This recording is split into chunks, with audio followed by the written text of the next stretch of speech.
सोचिए जरा, जब पूरी सृष्टि अंधकार में डूबी हुई थी, जब देवता भी भय में थे, जब अमरता पाने की लालसा में देव और दानव एक साथ खड़े थे, तब एक ऐसा जीव सामने आया जिसने बिना किसी स्वार्थ के अपना पूरा अस्तित्व दांव पर लगा दिया। वो जीव कोई और नहीं बल्कि वासुकी नाग थे। लेकिन सवाल ये है कि आखिर कौन थे वासुकी? क्या वे सिर्फ एक विशाल सांप थे, या फिर उनके पीछे कोई दिव्य रहस्य छिपा है? क्या उनका नाम सिर्फ समुद्र मंथन तक सीमित है, या फिर वे आज भी हमारी आस्था, परंपरा और चेतना में जीवित हैं? आज की इस वीडियो में हम जानेंगे वासुकी नाग की वो कहानी जिसे जानकर आपकी सोच हमेशा के लिए बदल सकती है।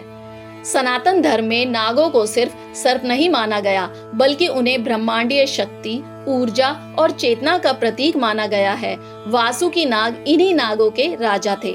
पौराणिक ग्रंथों के अनुसार वासुकी कश्यप ऋषि और कंदरू माता के पुत्र थे, यानी वे नाग वंश के प्रमुख थे। उनके बड़े भाई थे शेषनाग, जो स्वयं भगवान विष्णु की शैया बने। लेकिन वासुकी का भाग्य भी उनसे कम नहीं था, क्योंकि उन्हें मिला था ऐसा कार्य जो पूरे ब्रह्मांड के भविष्य को बदलने वाला था।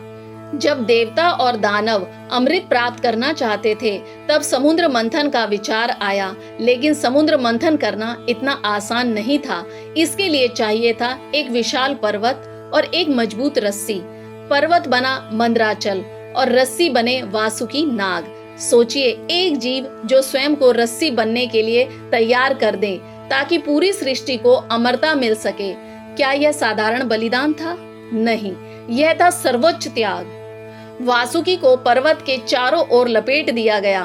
एक ओर देवता और दूसरी ओर दानव, दोनों पक्ष पूरी ताकत से खींचने लगे। हर बार जब रस्सी खिंचती, वासुकी के शरीर पर असहनीय पीड़ा होती। उनके शरीर से अग्नि, धुआं और विष निकलने लगा। दानवों की ओर उनका मुख था, इसलिए उनके मुख से निकला विष दानवों पर गिरा। यह भी एक संकेत था कि अधर्म का अंत स्वयं प्रकृति करती है। मंथन के दौरान सबसे पहले निकला हलाहल विष, जो इतना खतरनाक था कि पूरी सृष्टि को नष्ट कर सकता था। उस समय वासुकी भी उस विष की पीड़ा से गुजर रहे थे।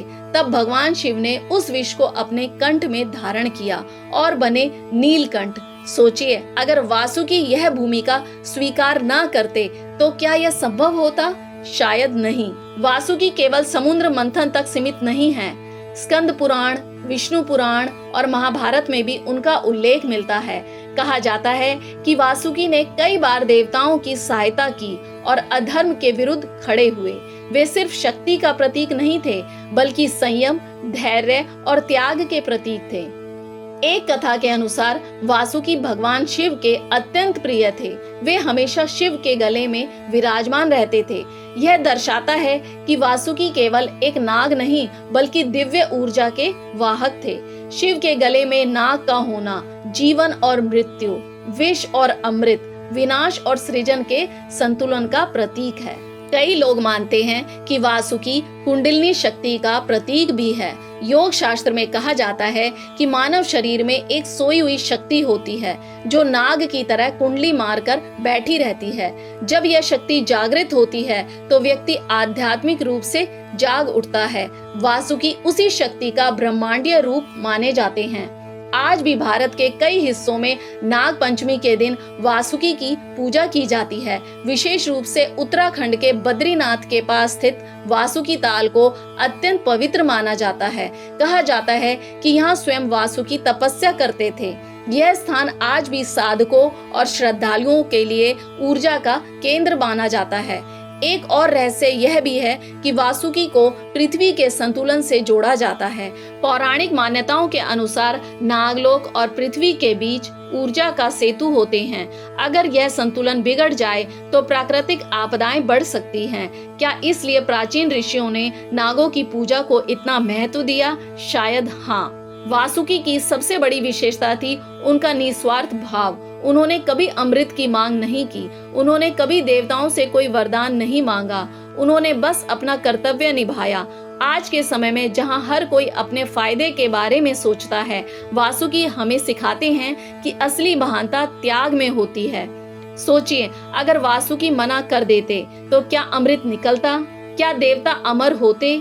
क्या धर्म की रक्षा होती? शायद नहीं। एक अकेले जीव के फैसले ने पूरे ब्रह्मांड की दिशा बदल दी। वासुकी की कहानी हमें यह भी सिखाती है कि जीवन में कई बार हमें रस्सी की तरह खींचना पड़ता है। कभी परिवार की जिम्मेदारी, कभी समाज का दबाव, कभी परिस्थितियों की मार। उस समय हम टूट भी सकते हैं, जल भी सकते हैं, लेकिन अगर हम धैर्य रखें तो अंत में अमृत जरूर निकलता है। आज जब हम वासुकी का नाम लेते हैं तो हमें सिर्फ समुद्र मंथन याद आता है, लेकिन असल में वासुकी त्याग, साहस, सेवा और संतुलन का प्रतीक है। वे हमें बताते हैं कि बिना दिखावे के, बिना पुरस्कार की चाह के अगर हम अपना कर्तव्य निभाए तो वही सच्ची भक्ति है। और शायद इसी कारण सनातन धर्म में वासुकी को अमर माना गया है। वे आज भी हमारी कथाओं में, मंदिरों में, ध्यान में और चेतना में जीवित हैं। तो अगली बार जब आप समुद्र मंथन की कहानी सुने तो सिर्फ अमृत पर ध्यान मत दीजिए, उस रस्सी को याद कीजिए जिसने खुद जलकर दुनिया को जीवन दिया। उस महान नाग को याद कीजिए, वासुकी को, क्योंकि इतिहास हमेशा राजाओं को याद रखता है, लेकिन समय उन लोगों को पूजता है जिन्होंने चुपचाप बलिदान दिया। अगर आपको ऐसी रहस्यमयी और ज्ञान से भरी कहानियां पसंद हैं तो हमारे चैनल ज्ञान ज्योति को जरूर सब्सक्राइब करें, क्योंकि यहाँ हर कहानी आपको सोचने पर मजबूर कर देगी। जय वासुकी देव।